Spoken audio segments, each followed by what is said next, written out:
차가운 바람에 절로 몸을 움츠리게 하는 계절입니다. 이맘때 감기에 걸리기 쉬운데요. 감기와 증상은 비슷하지만 전혀 다른 질환이 있습니다. 바로 비염입니다. 감기보다 비염으로 고생하는 경우가 의외로 더 많은데요. 비염, 감기 모두 각 질환에 맞는 치료와 대응이 중요하기 때문에 가급적 병원을 방문해 정확한 진단을 받고 치료를 받는 것이 좋습니다. 안녕하세요. 소아청소년과 전문의 방인국 원장입니다. 알레르기 비염과 감기 증상은 약간의 차이가 있습니다.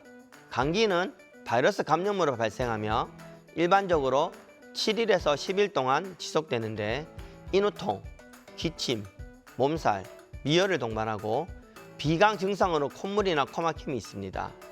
콧물도 맑은 콧물보다는 끈끈하고 재채기 역시 상대적으로 횟수가 적고 하루 종일 지속하는 특징이 있습니다. 반면 알레르기 비염은 알레르기 반응 때문에 발생하고 제대로 치료하지 않으면 몇 주 또는 몇 달 동안 지속할 수 있습니다. 비강 증상에는 콧물이나 코막힘이 동반될 수 있지만 분비물은 일반적으로 깨끗하고 묽은 편입니다. 눈, 코, 목 주위의 가려움도 알레르기 비염의 흔한 증상으로 감기에서는 나타나지 않습니다.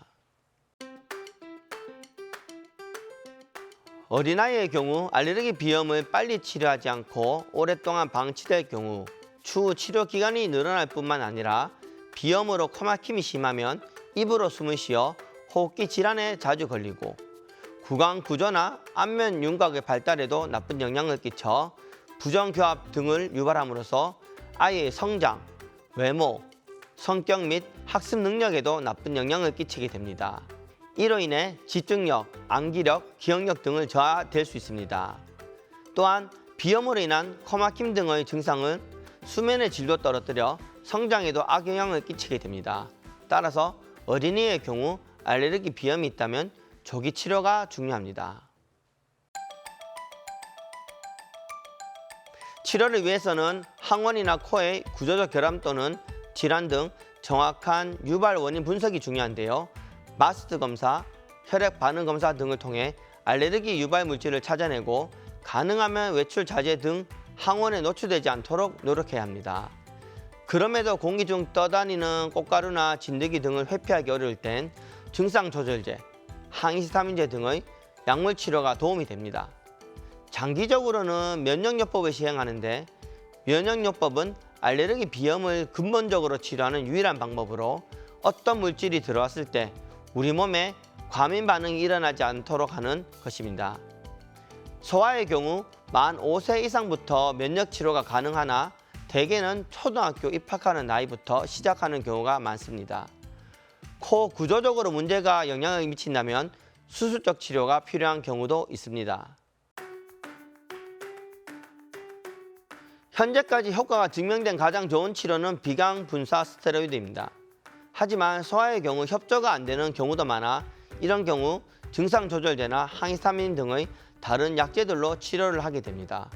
스프레이의 경우 경구용 제제보다 전신적인 부작용은 줄이면서 비강내로 고농도의 약물을 직접 전달하는 장점이 있지만 흔히 알레르기 비염과 동반되는 천식이나 결막염에는 효과가 떨어지는 단점이 있습니다.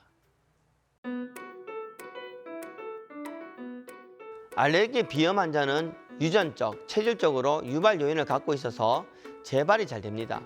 따라서 평생 관리가 필요한 질환으로 인식하고 계절 또는 환경에 따라 적절한 치료와 관리에 적극적으로 임해야 하는데요. 의사로부터 처방받은 약물을 규칙적으로 정확하게 사용해야 하고 증상이 조절되더라도 재발과 합병증을 막기 위해 꾸준히 치료해야 증상을 완화하고 불편을 최소화할 수 있을 것으로 생각됩니다. 알레르기 비염을 성공적으로 관리하고 악화를 예방하려면 원인 물질과 악화 요인을 피해야 하는데요.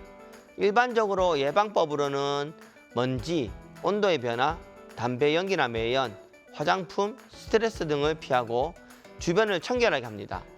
꽃가루가 많은 계절에는 창문을 닫고 외출할 때에는 마스크를 착용하며 애완동물이 원인인 환자는 애완동물을 기르지 않는 것이 좋습니다.